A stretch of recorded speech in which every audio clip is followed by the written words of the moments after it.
नमस्कार। क्या आपने कभी सोचा है कि मदद करने का इरादा कभी-कभी अनजाने में नुकसान भी कर सकता है? आज हम एक तितली की कहानी सुनेंगे और उसके जरिए समझेंगे कि हमारे जीवन में मुश्किलों का होना क्यों जरूरी है। तो चलिए अपनी बात की शुरुआत इसी सवाल से करते हैं। क्या मदद करना हमेशा ही एक अच्छी बात होती है? ये कहानी शायद हमारे सोचने का नजरिया ही बदल दे। तो ये कहानी शुरू होती है एक शांत, खूबसूरत बगीचे से। यहाँ एक बहुत मामूली सी दिखने वाली घटना घटी, जिसने एक बहुत गहरा सबक सिखाया।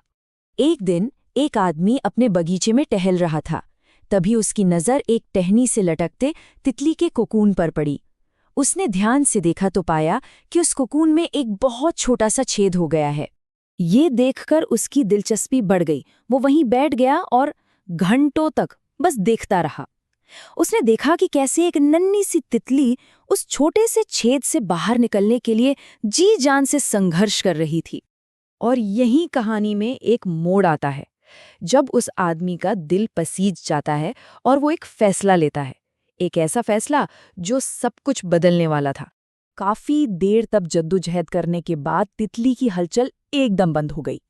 उस आदमी को लगा कि भाई अब तितली ने हिम्मत हार दी है, कि वो शायद अंदर फंस गई है और अब और कोशिश नहीं कर सकती। तो हुआ यूं कि उसने संघर्ष देखा, उसे दया आई और उसने मदद करने की ठान ली। बिल्कुल एक आम इंसान की तरह, जिसका दिल किसी को तकलीफ में देखकर पिघल जाता है। उसे उस नन्ही जान पर इतना तरस आया कि उसने सोचा, चलो इसका ये संघर्ष खत्म ही कर देते हैं। वो घर के अंदर से एक छोटी कैंची ले आया और कोकून के छेद को बहुत सावधानी से काटकर बड़ा कर दिया, ताकि तितली को और मेहनत ना करनी पड़े। लेकिन उसकी ये मदद, ये नेक नियति, इसका नतीजा वो नहीं हुआ जिसकी उसने उम्मीद की थी, बल्कि जो हुआ वो काफी दुखद था। तितली अब बिना किसी मेहनत के आराम से उस कटे हुए कोकून से बाहर तो आ गई, पर उसे देखते ही ये साफ हो गया कि कुछ तो बहुत बड़ी गड़बड़ है। उसका शरीर सूजा हुआ था, भारी सा, और पंख तो जैसे एकदम छोटे, पूरी तरह से सिकड़े हुए थे। वे देखने में बिल्कुल भी सामान्य नहीं लग रहे थे।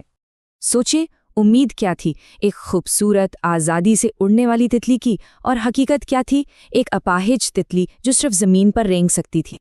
और सबसे दुख की बात ये थी कि वो तितली अपनी पूरी जिंदगी कभी उड़ ही नहीं पाई। बस अपने उस भारी शरीर को जमीन पर घसीटते हुए उसने अपनी पूरी जिंदगी काट दी। तो उस आदमी से गलती कहाँ हुई? उसकी दयालुता ने तितली को फायदा पहुंचाने के बजाय नुकसान क्यों पहुंचा दिया? चलिए अब इस संघर्ष के पीछे का विज्ञान समझते हैं। असल में जिस चीज को वो आदमी एक मुसीबत समझ रहा था, वही तो सबसे जरूरी हिस्सा था। कोकून से बाहर निकलने का वो संघर्ष कोई सजा नहीं, बल्कि प्रकृति का तरीका है तितली को उड़ने के लिए तैयार करने का। देखिए होता क्या है, जब तितली उस छोटे से छेद से निकलने के लिए संघर्ष करती है, तो वही दबाव उसके शरीर में मौजूद तरल पदार्थ को उसके पंखों में धकेलता है। यही प्रवाह उसके सिकड़े हुए पंखों को फैलाता है और उन्हें उड़ने के लिए जरूरी शक्ति देता है। मतलब संघर्ष के बिना ये सब हो ही नहीं सकता। तो उस आदमी ने अनजाने में इसी सबसे जरूरी प्रोसेस को रोक दिया था, और उस संघर्ष के बिना तितली को वो ताकत कभी मिली ही नहीं पाई जो आज़ादी से उड़ने के लिए चाहिए थी। तो जाहिर है ये कहानी सिर्फ एक तितली की नहीं है, ये प्रकृति का एक बहुत गहरा सबक है, हम सबके लिए, हमारे जीवन के लिए। और इस पूरी कहानी का जो सार है वो इस एक लाइन में छिपा है, बिना संघर्ष के मिली सफलता आपको कमजोर बना देती है। ये सच में एक बहुत शक्तिशाली विचार है। हमारे जीवन की मुश्किलें, चुनौतियां, ये सब बिल्कुल उसी कोकून की तरह हैं।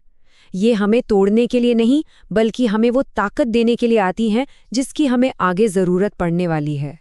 सोचिए, अगर जिंदगी में सब कुछ थाली में सजा सजाया मिल जाए बिना किसी मेहनत के, तो हम भी तो उस तितली की तरह कमजोरी रह जाएंगे, है ना? हम कभी भी अपनी पूरी ताकत को पहचान ही नहीं पाएंगे। तो देखिए, चुनाव बिल्कुल साफ है। बिना संघर्ष के जिंदगी सीमित है, रेंगने जैसी, और संघर्ष के साथ ताकत है, उड़ान है। यही हमें अपनी पूरी क्षमता तक पहुंचाता है। इसलिए अगली बार जब कोई मुश्किल सामने आए तो याद रखिएगा कि आज का संघर्ष ही कल की ताकत बनेगा। ये एक तरह का निवेश है अपने भविष्य के मजबूत पंखों के लिए। तो जाते जाते बस ये एक सवाल, आज आपकी जिंदगी में वो कौन सी चुनौती है, वो कौन सा कोकून है जो शायद आपको भविष्य में उड़ने के लिए तैयार कर रहा है? इस पे जरूर सोचिएगा।